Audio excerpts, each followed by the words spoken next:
So 'Pushpa 2' అనే cinema చుట్టూ చాలా రాజకీయాలు అయితే అల్లుకుని ఉన్నాయన్నమాట. అంటే దాని చుట్టూ ఇప్పుడు అల్లు అర్జున్ గారి కథ ఏమనివ్వండి, అందులో పనిచేసిన వాళ్ళ పరిస్థితి ఏమనివ్వండి, ఇప్పుడు దాంట్లో డాన్సర్స్ విషయానికి వస్తే శ్రేష్ఠి వర్మ చుట్టూ కూడా చాలా కథ జరుగుతుందన్నమాట. ఎందుకంటే 'పుష్ప 2' దాకా అంటే ఒక సైడ్ డాన్సర్ని తీసుకొచ్చి 'పుష్ప 2' లాంటి ఒక పెద్ద సినిమాలో కొరియోగ్రఫీ స్థాయికి తీసుకొచ్చారు జానీ మాస్టర్ అంటే అది మామూలు విషయం కాదు. ఎందుకంటే ఆమె ఫస్ట్ నుంచి ఆయన నమ్ముకుని ఉంది, ఒక ప్లాట్ఫామ్ ఇచ్చి ఆమెను ఒక సినిమాలో లీడ్ కొరియోగ్రాఫర్ చేశారు అంటే అది చాలా అంటే అది కష్టపడే వాళ్ళకి దానికోసం కష్టపడే వాళ్ళకి తెలుసు దాని విలువ ఏంటని. సో మరి అంత చేసిన తర్వాత ఇప్పుడు ఆమె మటుకి బయటకు వచ్చి వాళ్ళ మీదే విషయం కక్కుతుంది. అటు జానీ మాస్టర్ మీద ఇటు అల్లు అర్జున్ గారి మీద కూడా బయట ఎక్కడన్నా ఇంటర్వ్యూలు ఇస్తూ వాళ్ళ గురించి తప్పుగా మాట్లాడుతుంది అంటున్నారు. అసలు ఏం మాట్లాడుతున్నారు అంటే రీసెంట్ గా ఒక ఇంటర్వ్యూ అయితే ఫుల్ అంటే ఫుల్ వైరల్ గా మాట్లాడుతుంది. బికాస్ అందులో ప్రతి ఒక్కటి అనమాట అసలు ఎందుకు కేసు పెట్టినా, ఏం చేస్తున్నా, ఏంటి ప్రతి ఒక్కటి చెప్పుకుంటూ వచ్చింది. అయితే మన అందరికీ తెలిసిన విషయమే సూసేకి సాంగ్ కొరియోగ్రఫీ చేసింది ఈ అమ్మాయి.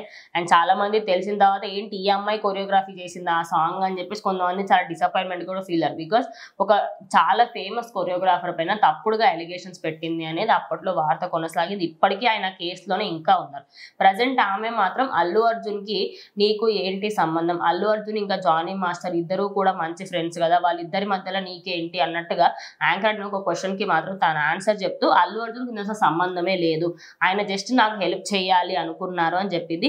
ఇక్కడే చాలా మందికి ఎందుకు కోపం వచ్చింది అంటే అల్లు అర్జున్ హెల్ప్ చేయడం అనుకోవడం ఏంటి, అల్లు అర్జున్ జానీ మాస్టర్ ముందు నుంచి వాళ్ళకి మంచి స్నేహితులుగా ఉంటే వాళ్ళ మధ్యలో మీరు ఏం చెప్పుంటే ఆయన మీకు ఆ సినిమాలో ఛాన్స్ ఇస్తారు అన్నట్టుగా నెగిటివ్ గా చాలా మంది ఆ అమ్మాయిని పోర్ట్రేట్ చేస్తున్నారు. అదే కాకుండా ప్రజెంట్ ఆయనకి ఏదైతే నేషనల్ అవార్డు ఉందో దాన్ని కూడా రద్దు చేయడం జరిగింది. దాని వెనకాల కూడా ఈ అమ్మాయి హస్తం ఉంది అని చెప్పేసి తెలుస్తుంది. ఎందుకంటే నన్ను ఇలా లైంగికంగా వేధింపులు చేసిన వాళ్ళకి నేషనల్ అవార్డు అవసరం అన్న ఒక పాయింట్ లో అన్నందువల్ల కూడా ఒక విధంగా నేషనల్ అవార్డు వాళ్ళు సరే ఏదైనా కేసెస్ ఉంటే నేషనల్ అవార్డ్స్ ఇవ్వడం కానీ ఇలాంటి అవార్డ్ ఫంక్షన్స్ వాళ్ళని రానివ్వరు. మరి అందుకోసం కూడా ఆయనకు నేషనల్ అవార్డు వెనక్కి తీసుకున్నారు అనుకోవచ్చు.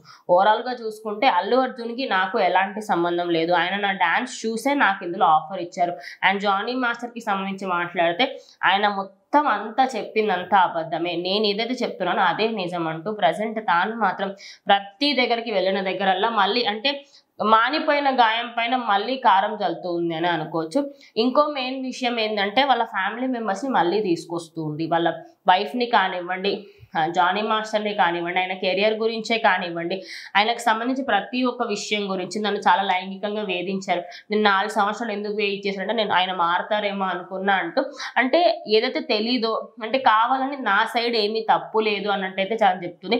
ప్రజెంట్ మీడియా వాళ్ళందరూ నాకు ఫుల్ సపోర్ట్ ఇస్తున్నారు, కానీ తొందరలోనే ఈ కేసు కొట్టివేస్తే బాగుంటుంది అని కూడా ప్రజెంట్ ఆమె చెప్పిన ఏదైతే వ్యాఖ్యలు ఉన్నాయో అల్లు అర్జున్ నాకు సపోర్ట్ చేయలేదు, అల్లు అర్జున్కి ఇందులో ఎలాంటి సంబంధం లేదు, అదే కాకుండా జానీ మాస్టర్కి సంబంధించి నేషనల్ అవార్డులో కూడా నాకు ఎలాంటి హస్తం లేదు అని చెప్పడంతో ఆ వీడియో కాస్త వైరల్గా మారింది.